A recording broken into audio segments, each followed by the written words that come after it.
사랑하는 교회 여러분, 그동안 안녕하셨습니까? 두어 주 못 보니까 굉장히 궁금하고 또 서운합니다. 많은 교회들이 예배를 일시 중단하고 있는데 이거 보통 괴로운 일은 아니죠. 2000년 동안 우리 그리스도교가 내려오면서 이 예배라고 하는 거 목숨과 같은 것이었는데 아무튼 그걸 중단한다고 하는 거, 이건 그렇게 간단한 일은 아닙니다. 몇몇 교회에서 기어코 모여서 예배를 드린다고 하는데 그 심정만큼은 제가 이해하고도 남습니다. 아무튼 주일날 모여서 주님의 떡을 떼면서 함께 친교하는 것, 이것이 우리에게 생명이라고 하는 것 다시 한번 깨달아 봅니다. 모든 것이 마비 상태네요. 저도 이번 주부터 강의를 해야 되는데 모일 수가 없어서 영상으로 찍어서 학생들이 과제물로 보도록 그렇게 하고 있습니다. 어서 빨리 우리 교우들 만나기를 기대합니다. 그리고 기도합니다. 우리 교우들, 우리 교우들의 가족들, 내 식구들, 우리 임마누엘 동산의 학우들과 모든 교직원들 정말 주님께서 지켜주시고 또 우리들이 우리 주변 사람들을 잘 지켜내는 역할을 해서 우리가 다 함께 기쁜 낮으로 만나기를 바랍니다. 오늘 사순절의 말씀 계속해서 드리도록 하겠습니다. 흙에서 왔으니 흙으로 돌아가라 하는 그런 말씀입니다. 하나님께 복종하기 위해서 자기를 비우고 낮추는 마음과 생활, 이것을 우리는 가난의 영성이라 이렇게 이야기합니다. 우리 그리스도인의 신앙생활에서 가난은 가장 중요한 영성의 내용이기도 하고 생활의 실천이기도 합니다. 이 가난의 영성은 어떤 분들이 말하듯이 저 그리스 견유학과 같은 이교 세계에서 배워온 것이 아닙니다. 견유학파의 창시자인 디오게네스는 아무것도 갖지 않는 것이 자연에 가까운 생활이라 이렇게 생각해서 평생에 한 벌의 옷과 한 개의 지팡이와 자루 하나를 메고 통 속에서 살았다고 하는 그런 전설이 있습니다. 그러나 그리스도교의 가난은 성서가 가르쳐 준 영성이고 유대교로부터 이어받은 것입니다. 이 사순절은 그 어느 때보다도 그 무엇보다도 이 가난의 영성을 훈련하고 실천하는 때라고 생각합니다. 오늘은 우리 그리스도인들이 주님 나라에 이르기까지 훈련하고 간직하고 실천해야 하는 가난의 영성을 고요하게 묵상해 보려고 합니다. 먼저 성서는 우리의 구체적인 역사와 삶의 현실에서 부와 가난에 대해서 아주 철저하고 분명한 그런 가르침, 지침을 주고 있습니다. 하나님은 자신의 형상대로 우리 사람을 지으시고 복을 주셨지요. 좀 더 성서적으로 말하자면 하나님은 복을 주시기 위해서 생명들을 지으시고 사람을 지으셨다, 이렇게도 말할 수가 있겠습니다. 우리 그리스도인들은 하나님의 이 복을 자꾸 영적인 것으로, 정신적인 것으로 이렇게 생각합니다. 하나님을 잘 섬기는 것, 예수 믿고 구원받는 것, 이런 신앙적인 것, 이런 것이 진정한 복이다, 이렇게 생각하는 것이죠. 그러나 하나님께서 주시고 우리 백성들이 누리는 복은 1차적으로는 이런 영적이고 정신적인 그런 것은 아닙니다. 신명기서는 당신들이 이 법도를 잘 지키면 하나님도 당신들을 사랑하고 복을 주셔서 번성하게 하실 것입니다 하면서 백성들이 받고 누리를 그런 복들을 열거합니다. 자식을 많이 낳고 열매와 곡식과 술과 기름이 풍성하고 가축들도 불어나고 질병도 걸리지 않는 그런 복들입니다. 그래서 베스터만이라고 하는 구약 성서신학자는 구약 성서의 복을 연구하고 나서 성서의 복은 물질적이고 현세적이다, 이렇게 제대로 가르쳐 주고 있습니다. 유교와 우리 문화에도 오복이라는 것이 있죠. 장수, 부귀, 강령, 덕스러움, 평안하게 죽는 것, 이것이 오복입니다. 이 복은 물질적이고 신체적인 동시에 또 정신적이에요. 이런 복을 성서는 총체적인 평화인 샬롬이라고 그러고 우리말로는 안녕이라고 합니다. 우리 주일날 만나면 안녕하십니까 이렇게 얘기하죠. 아침에 또 어른들한테 문안할 때 안녕하십니까 이렇게 인사하죠. 이것은 무슨 정신적이고 도덕적인 것을 묻는 그런 인사가 아닙니다. 건강은 하신지, 진지는 드셨는지, 밤새 별탈은 없으셨는지, 또 그럭저럭 뭐 이렇게 자녀들도 잘 지내고 그러는 건지 하는 이런 구체적인 생활의 상태를 묻는 인사가 안녕하십니까죠. 하나님은 이처럼 모든 생명이, 모든 사람들이 이런 현실의 복을 누리며 살도록 그렇게 하셨습니다. 그런데 이런 복의 세계가 깨어지는 거예요. 지배자, 부자, 억압자들이 생겨나는 거예요. 이들이 온갖 폭력으로 다른 사람의 땅을 빼앗고 다른 사람이 농사지은 수확을 강탈해 갑니다. 빚돈을 주고 갚지 못하면 종으로 만들어서 부려먹습니다. 이 때문에 호압한 부자와 끼니도 잊지 못하는 가난이 우리의 삶 속에서 발생하는 거예요. 이런 때의 부여와 부자는 하나님의 원수입니다. 이런 불의한 삶의 구조 속에서 부자가 가진 많은 재물은 저주로서 하나님의 심판의 대상이 되고 있는 것이죠. 그리고 이런 때 하나님은 가난한 사람들의 보호자가 되어주십니다. 하나님은 가난한 사람들을 대신해서 부자들에게 복수하십니다. 오경 안에 여러 법전들이 있는데 이 법전들은 그 시대와 배경은 각각 다르지만은 하나같이 가난한 사람들, 약자들을 보호하는 정신이 그 바탕입니다. 약자보호법, 정의보호법입니다. 그리고 모든 예언자들은 하나같이 부자들에 대하여 준엄한 심판을 선고하고 경고를 주고 있습니다. 신약성서도 철저하게 이 물질적인 투쟁을 선포합니다. 누가복음 1장에 마리아 찬가가 있죠. 예수님을 잉태하고서 그 어머니 마리아가 부른 노래가 마리아 찬가입니다. 우리 2000년 그리스도교 전통에서는 매일 저녁기도 때 이 마리아의 찬가로 기도를 드리죠. 이 마리아 찬가는 아주 분명하게 메시아가 이룰 그 과제를 노래하고 있습니다. 그것은 바로 부자와 가난한 자의 모순을 척결하는 것입니다. 이렇게 돼 있어요. 그는 메시아죠. 제왕들을 왕좌에서 끌어내시고 비천한 사람을 높이셨습니다. 줄인 사람은 좋은 곳으로 배부르게 하시고 부한 사람은 빈손으로 떠나버리셨습니다. 이렇게 부자는 가난하게, 가난한 자는 부자로 높이는 것이야. 이것이 메시아의 사역의 핵심이라는 것입니다. 예수께서 복음을 선포하셨습니다. 복음이 간단하게 뭐예요? 하나님이 이런 좋은 일을 하신다. 이런 기쁜 일을 하신다. 이 소식이 복음입니다. 이걸 전하는 게 복음이에요. 이 복음은 헬라어로 유앙겔리온이라고 하는데 기쁜 소식이라는 뜻입니다. 이것을 우리 한글 성서는 우리는 복을 좋아하는 민족이기 때문에 복된 소식, 복음이라 이렇게 옮긴 것이죠. 주전 490년의 일입니다. 아주 수가 적은 그리스 연합군과 군사가 수십 배나 많고 동방세계를 정복해서 강력한 힘을 가진 페르시아 제국의 군대가 마라톤 해전에서 최종 전투를 벌였습니다. 이 페르시아 대제국이 그리스를 침범한 거예요. 그래서 전투가 벌어졌어요. 고대의 전쟁에서는 패전하면 모조리 살해당합니다. 어린이나 여자들은 다 노예가 됩니다. 그런데 그리스 연합군대가 페르시아 대군을 이기기란 달걀로 바위치기 그런 것이었습니다.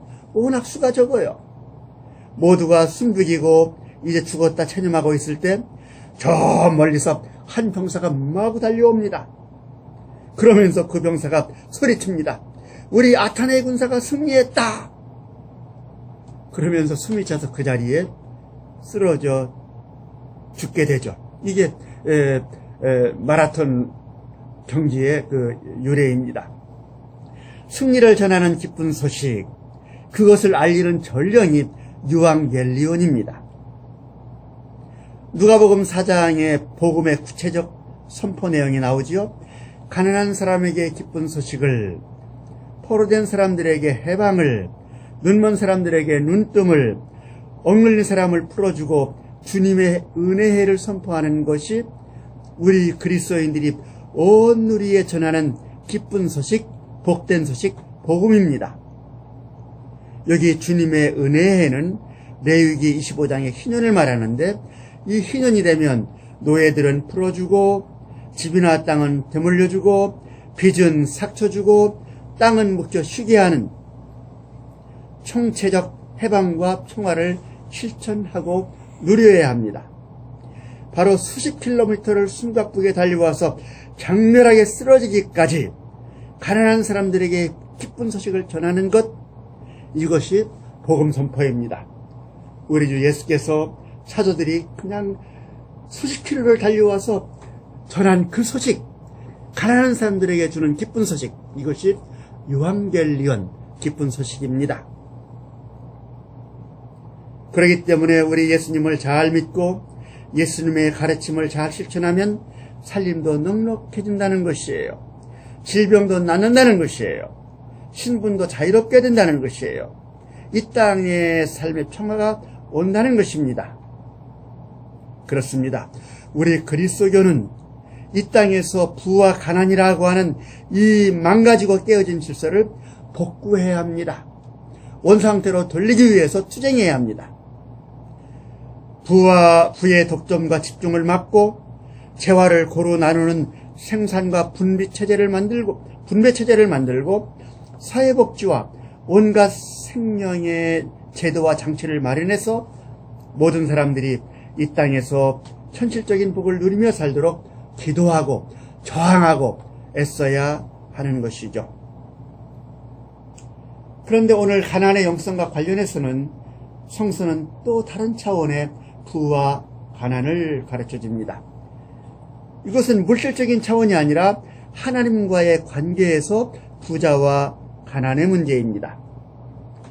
우리 한 사람 한 사람이 또 전체 하나님의 백성이 하나님 앞에 섰을 때, 이때는 사회 경제적인 차원이 아니라 하나님과 나와의 인격적인 차원, 영적인 차원이 요구됩니다. 이럴 때 요구되는 영성이 바로 가난의 영성이에요. 오늘 세상의 온갖 이치를 깨달아서 통달한 지혜자가 알려줍니다. 부자가 되는 것의 허망함을 알려줍니다. 전도서 5장에서 보면 돈이 많은 사람은 더 벌려는 욕심에 빠져서 생애에 만족이 없다고 합니다. 옛날만 그렇겠어요? 지금도 부자들이 더 학자까지 돈에 욕심이 많아요. 재물이란 때로 하루아침에 다 날아갈 수도 있는 것입니다. 죽을 때 가져갈 수도 없는 것이라고 합니다. 그런데도 보세요. 사람들이 이런 돈을 벌려고 죽을 때까지 아둥바둥 된다고 하는 겁니다. 전도자는 묻습니다. 누가 참된 부자인가? 전도자는 경제적인 관점에서 돈이 많은 것이 부자가 아니라고 하지요. 이렇게 말합니다. 열심히 일해서 수고한 것으로 먹고 마시며 주어진 인생을 감사하는 사람이 진짜 부자라고 합니다. 어떻습니까? 여기에 비춰볼 때 열심히 일해서 수고한 것으로 먹고 마시며 주어진 이 인생을 감사한다고 하는 여기에 비추어 볼 때 우리는 진실한 부자일까요? 예수께서도 진정한 재물이나 부를 경제적 관점이 아니라 구원의 관점으로 보도록 우리의 인식을 뒤바꿔 주십니다. 한 부자 젊은이가 예수께 왔어요. 영생을 얻는 것이 궁금한가 봐요. 그것을 물으러 왔어요. 그는 계명을 아주 잘 지키는 사람이었습니다. 흠이 없는 경건한 유대인이었습니다. 그는 계명을 이걸 시켰느냐 저걸 시켰느냐 열거하시는 예수님께 자기는 이 모든 것을 잘 지켰다고 자신 있게 대답했습니다. 그러니까 예수께서 한참 듣고 계시다가 너에게 부족한 것이 한 가지가 있다. 내 재물을 다 팔아서 가난한 사람들에게 나누어 주고 너는 나를 따르라. 이렇게 말씀하셨어요. 그러자 그는 근심하며 끝내 돌아가고 말았습니다. 이 마태복음에 있는 말씀이죠. 그는 물질적으로는 복을 받았지만은 모든 것을 다 버리고 주님을 따르는 이런 영생이 달린 복은 그만 잃고 마르는 거예요. 이 이야기가 혹시 남의 이야기는 아닌지 우리 그리스도인들은 한 번쯤은 누구나 곱씹어 봐야 할 것입니다. 첫 번째로 성서에서 영성적인 가난은 복의 관점을 갖습니다. 복이라고 하는 관점에서 우리는 가난의 영성을 우리 생각해 봐야 합니다. 성서 속의 성서, 그리고 성서 속의 기도서라고 하는 그런 이름이 붙은 시편 1편의 첫 구절이죠. 이렇게 돼 있어요. 복이 있는 사람은 주의 율법을 즐거워하며 밤낮으로 율법을 묵상하는 사람이다. 그는 시냇가에 심은 나무가 철따라 열매를 맺으며 그 잎이 시들지 아니함 같으니 하는 일마다 다 잘 될 것이다. 이 첫 구절은 사업을 말하는 것 아닙니다. 이 첫 구절은 옆에다가 뭔가 저금 통장을 쌓아놓고 그것을 바라보며 음미하는 거 아닙니다. 이 시편의 첫 구절은 하나님 앞에서 아름답게 살아가는 충만한 인생을 살아가는 사람의 삶을 말해줍니다. 늘 주님의 말씀을 을저리며 그 말씀을 묵상하며 실천하는 사람, 자기 자신을, 자기 마음을, 자기 정신을 하나님 말씀으로 가득 채우는 사람, 이런 사람이 복 있는 사람이에요. 이 복은 경제적이고 물질적이고 신체적인 복은 아닙니다. 그것을 넘어서서 하나님이 내신 존재가 맛보는 지극한 평화, 충만함, 기쁨으로 가득한 원초적인 복입니다. 그래서 어떤 분은 이것을 원복이라, 물리스라, 오리지널 블레싱이라 이렇게 표현하였습니다. 이런 복, 지극한 평화, 하나님이 내 안에 가득한 이 충만한 그런 영혼의 기쁨, 이것은 재물로는 결코 맛볼 수가 없습니다. 맛있는 요리집의 요리로는 결코 경험할 수가 없는 것이죠. 예수께서도 산상복음의 첫 부분에서 팔복을 말씀하셨습니다. 마태복음서 5장부터 7장의 산상복음은 가장 중요한 그리스도인들의 영성이고 하나님의 사람들이 훈련하고 실천해야 하는 아주 드높은 삶의 가르침과 지침들입니다. 우리 주 예수님께서 마음이 가난한 사람, 슬퍼하는 사람, 온유한 사람, 의에 졸이고 목마른 사람, 자비한 사람, 마음이 깨끗한 사람, 평화를 이루는 사람, 의를 위하여 박해를 받는 사람은 복이 있다 하셨는데, 이때 이 복은 경제적인 재물복이나 그런 신체적인 그런 복은 아니죠. 하나님 앞에 서는, 하나님을 주님으로 모시고 살아가는 우리의 영성적인 상태와 자질과 과제를 말하는 것입니다. 이 팔복은 결코 자기 학대 같은 병리적인 것이 아닙니다. 니체가 말하는 노예도덕이 아닙니다. 세속에서 추구하는 성공을 위한 복도 아닙니다. 무엇보다 눈여겨볼 것은 이 산상복음의 팔복은, 또 산상복음의 모든 지침들은 아무나 추구하는 그런 것이 아니라는 거예요. 마태복음서 5장 1절에 보면 이 산상 말씀은 예수께서 무리들을 뒤로하고 아주 높은 산에 올라가셨습니다. 예수께서 이 높은 산에 올라가셨을 때 이 높은 곳까지도 따라온 그 몇몇 제자들에게 하신 말씀이 산상 말씀이에요. 그렇기 때문에 이 철저를 요구하는 산상복음의 말씀들은 모든 사람들이 아니라, 일반 사람들이 아니라 제자직에 투신한 소수에게 요구하신 그런 복입니다. 우리 남자들 세계로 말하면 일반 육군 병사들이 아니라 정말 소수의 정예부대들, 특공대들, 바로 이런 사람들을 향한 말씀이 산상 말씀이다. 이 세상에서 그리스도의 제자들은 모든 사람들이 추구하는 복, 세상의 복과는 반대의 복을 추구하는데, 바로 그 복의 내용은 하나님의 사람이 되는 것, 예수 그리스도의 제자가 되는 것, 바로 그것 자체입니다. 그게 팔복이에요. 두 번째로 가난의 영성이란 인간은 빈 존재라고 하는 것을 깨닫는 거예요. 나는 빈 존재다. 이것을 깨닫는 것 자체가 가난의 영성을 실천하는 것입니다. 불교인들은 공술의 공수고를 말합니다. 빈손으로 왔다가 빈손으로 돌아간다. 불교인들은 죽으면 다비식을 합니다. 나는 가끔 다비식을 목격했는데 너무나 예술적이에요. 화장이지요. 종종 큰 스님들의 다비식은 신자들이 인산인해로 모여들어서 그 다비식을 지켜봅니다. 죽은 몸이 장작에서 활활 탑니다. 활을 타고 나면 한순간 재가 남습니다. 이 재를 사방에 뿌리면 바람에 타고 다 흩어집니다. 그야말로 무가 되는데 이것이 인생이에요. 이것을 깊이 깨달아서인지는 모르지만 불교인 중에는 평생 김밥을 팔거나 삭바느질을 해서 모은 천재산을 아낌없이 사회나 절에 시사하는 사람이 많아요. 안타깝게도 우리 교회에서는, 우리 그리스도인 중에는 이런 일이 좀처럼 일어나지 않는 거예요. 왜 그럴까요?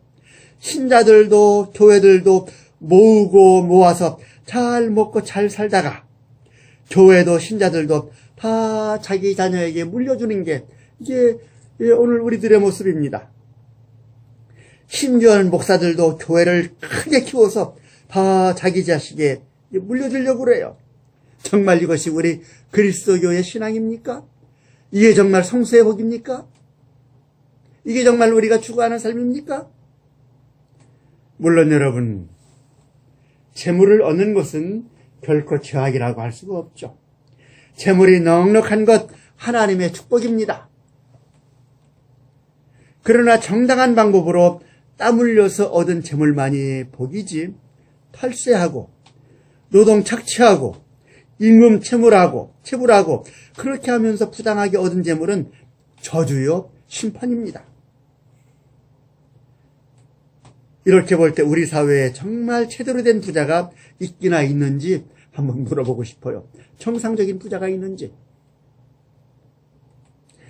세상에서는 정당하게 땀 흘려 버는 것은 자기 거예요. 그렇죠.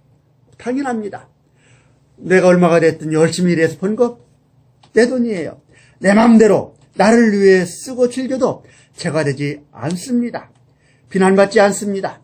열심히 일해가지고 부자가 돼서 그것으로 행복하게 사는 사람, 이건 다 부러움의 대상이고 존경의 대상입니다. 그렇지만은 생명정교에서는 그런 것만도 아니에요. 히브리 예언자들과 지혜자들 그리고 시인들은 한결같이 말합니다. 이 세상 온 누리의 모든 것이 다 야훼의 것이다. 내가 농사지어서 30배, 60배, 100배 결실을 맺어서 부자가 됐어요. 나를 부자가 되게 해준 이 땅은 근본에서 내 것이 아닙니다. 우리 주님의 거예요. 저는 가끔 해남 또 보길도 가본 적이 있는데 거기 우리 기담교회 목사님들이 있습니다. 그런데 어촌교회 교인들인데 억대 부자들이 있어요. 왜 부자가 됐는가 하면 전복을 양식하는 거예요. 내가 전복을 양식해서 부자가 되게 해준 저 바다, 그 바다는 내 것이 아니라 주님의 것입니다.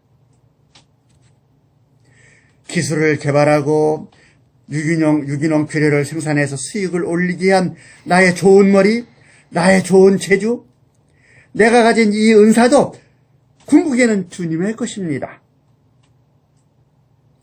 주님의 것이기 때문에 다 주님께 돌려드리는 것, 이것이 성서와 그리스도인의 존재 이유이고 경제 생활인 거죠.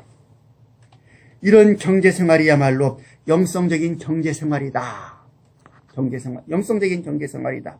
곧 하나님 앞에서 가난의 영성을 실천하는 그런 경제 생활입니다. 우리는 예배 시간에 봉헌하면서 늘 노래로 고백합니다. 모든 것이 주께로부터 왔사오니 우리의 예물 한데 모아 바치나이다. 바로 초대교회가 이런 경제 생활을 한 거예요. 신자들은 자기 재산을, 자기가 열심히 번 것을, 자기의 농토를 교회에 바치고 모두가 고루 나누어 썼다고 증언하고 있습니다. 이렇게 해서 교회 안에서는 가난한 사람이 한 사람도 없었고 세상 사람들이 이것을 보고 교인들을 우러러보면서 교회로 몰려들었다. 이렇게 사도행전은 증언해 주고 있습니다. 빈손으로 왔다가 빈손으로 가는 존재, 이것이야말로 우리 그리스도교가 증언하는 인간입니다. 인간이 처음 지원받을 때 이것은 인간의 숙명이었어요. 너희는 흙에서 왔으니 흙으로 돌아가라 하는 이 선언, 이게 우리 인간의 숙명이에요. 이것을 어리석게도 이렇게 해석하면 안 되겠어요. 옳지, 우리 인간의 구성물질이 흙이로구나. 여러 원소들이 결합물이기 때문에 우리가 죽으면 다시 흙으로 원소로 분해되는구나. 이게 인생이구나.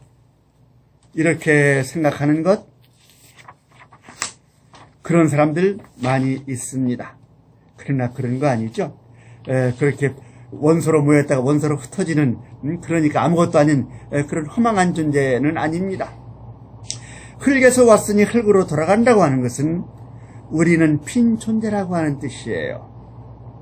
빈 존재라고 하는 것, 다른 말로 표현하면 하나님과 이웃 앞에서 겸손한 존재라는 뜻입니다.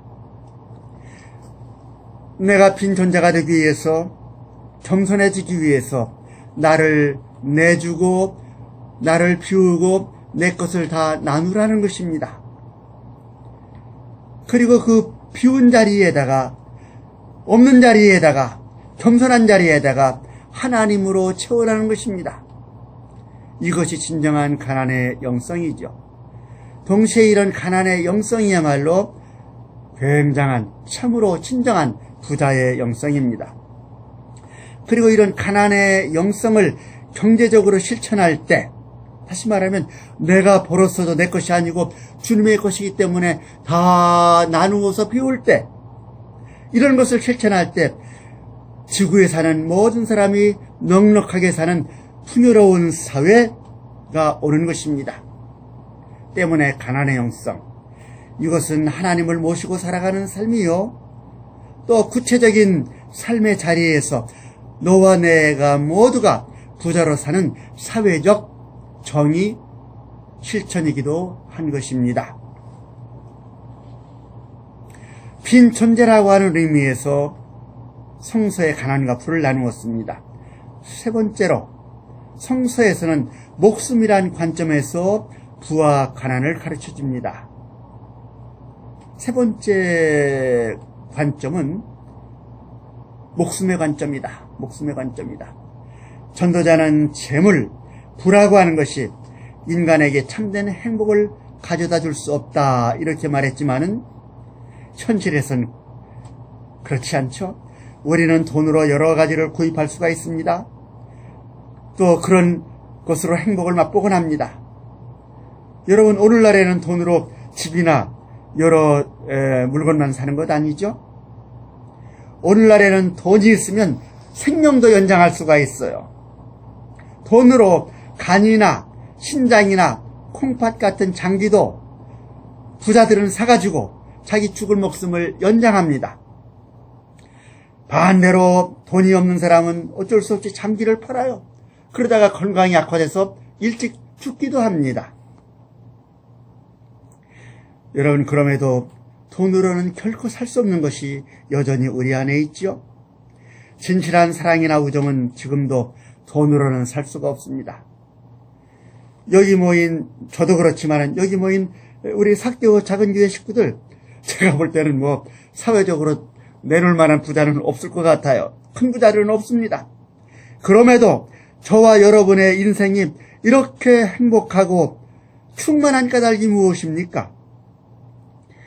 돈 주고는 살 수 없는 사랑하는 아내, 남편, 자식이라고 하는 이런 가족이 있기 때문이에요. 100억을 준다고 해도 우리 아내하고 바꿀 마음이 저는 별로 없는데, 여러분은 어떠십니까? 1000억을 준다고 해도 우리 두 아들하고 바꿀 수가 없는데, 여러분도 마찬가지 아니겠어요?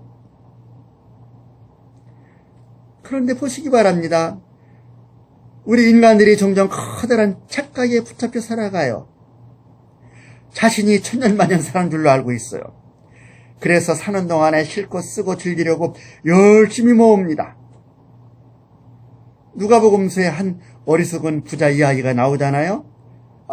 얼마나 현실적인 이야기인지 모르겠어요. 이 사람은 밭에서 소출을 얻고는 모아주기만 합니다. 그리고는 스스로에게 말해요. 영혼아, 많은 재산을 쌓아두었으니 너는 이제 몇 년 동안 걱정할 것 없다. 그러니 실컷 쉬고 먹고 마시며 즐겨라. 오늘날에도 그냥 평생 일만 하고 모아두기만 하다가 죽는 사람이 있어요. 그러나 예수님은 이런 사람을 향하여 말씀하십니다. 이 어리석은 사람아, 바로 오늘 밤 너의 영혼이 너에게서 떠나가리라. 그러면 네가 쌓아둔 것은 누구 차지가 되겠느냐? 내가 열심히 일해가지고 50억이 통장에 있어요. 빌딩이 하나 있어요. 내가 죽으면 그거 내가 가져갈 것 아닌데 누가 가져가겠어요? 아들이 가져가겠죠? 그렇습니다. 목숨의 관점으로 재물, 그리고 재물을 모으는 삶을 판단해 보라고 하는 거예요. 망가진 간, 기능이 상실된 신장, 내장 등을 우리는 돈으로 사서 싱싱한 것으로 인식합니다. 그래서 생명을 연장합니다. 그러나 연장할 뿐이에요. 아무리 생명을 연장해도 우리 목숨은 한정되어 있습니다. 장기를 이식받아서 생명이 팔팔해졌는데도 다음날 우리는 불의의 교통사고로 죽을 수도 있어요. 이런 목숨의 현실을 자각하고 살아가면 우리는 깨닫는 거예요. 그리고 모으고 또 모으는 삶에서 벗어날 수 있다는 거예요. 그렇구나. 인생의 궁극 목적은 재물이 아니로구나. 행복이란 은행에 가득한 서로 사랑하며 충만한 기쁨을 누리는 데 있구나. 내 목숨은 내 것인 것 같지만은 내 목숨의 참 주관자는 하나님이시구나. 하나님이야말로 내 재산 중에 재산이구나.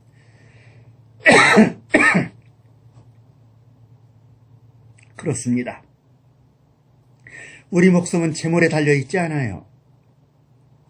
매일 하루하루를 하나님께 모든 삶을 맡기고 사랑하며 하나님의 은총으로 받은 것들을 기꺼이 나누며 내 곳간을 피우는 바로 거기에 참 목숨, 영원한 목숨이 달려있는 것입니다.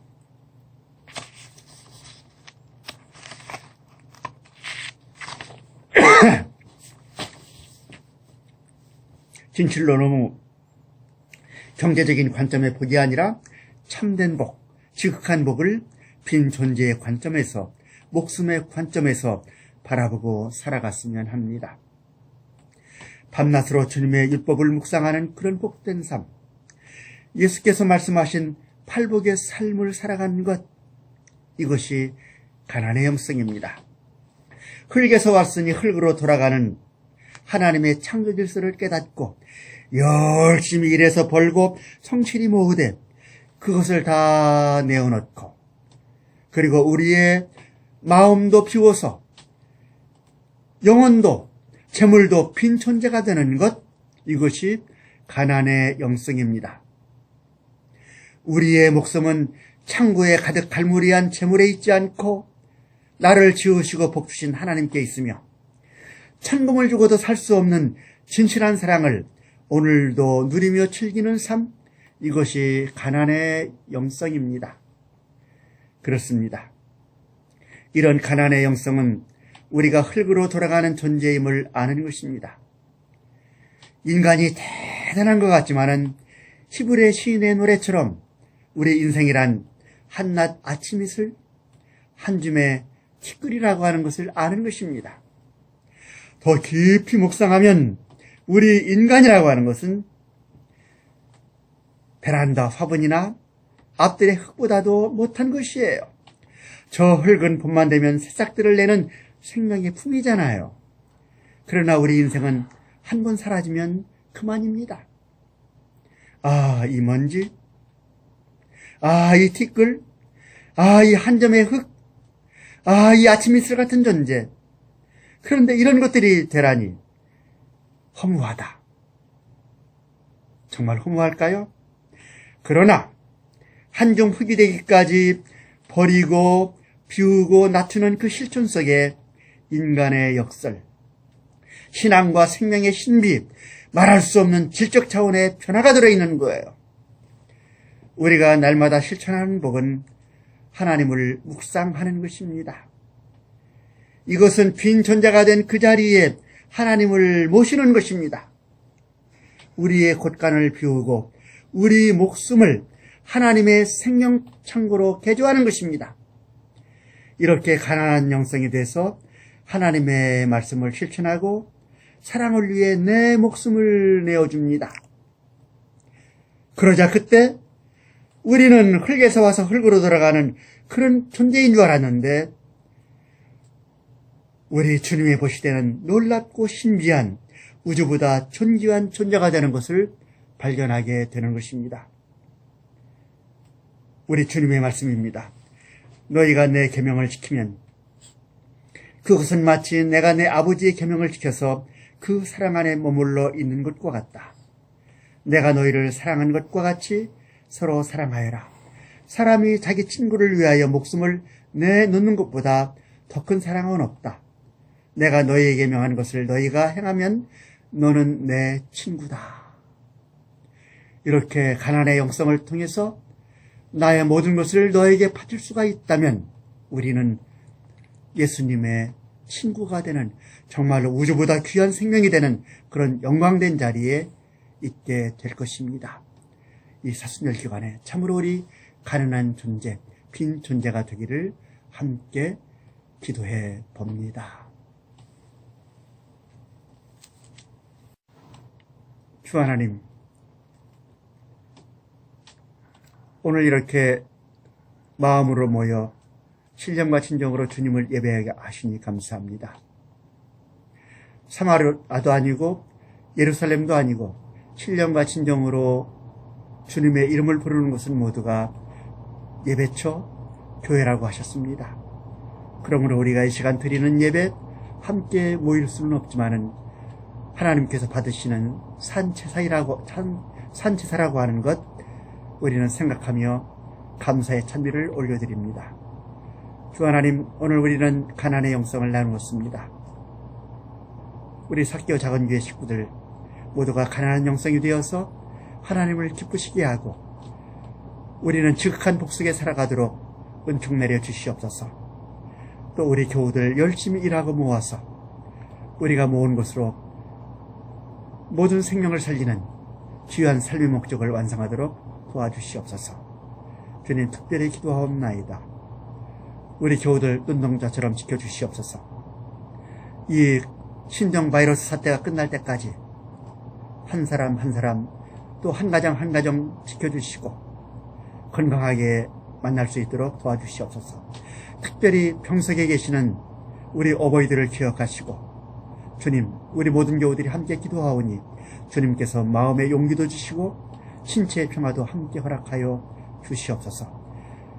다음 주 함께 또 이 자리에서 신령과 진령으로 예배드릴 때까지 주 하나님 영적으로 서로 교제하며 기쁨과 건강 속에서 생활하도록 도와주시옵소서. 우리 주 예수님 이름으로 기도드리옵나이다.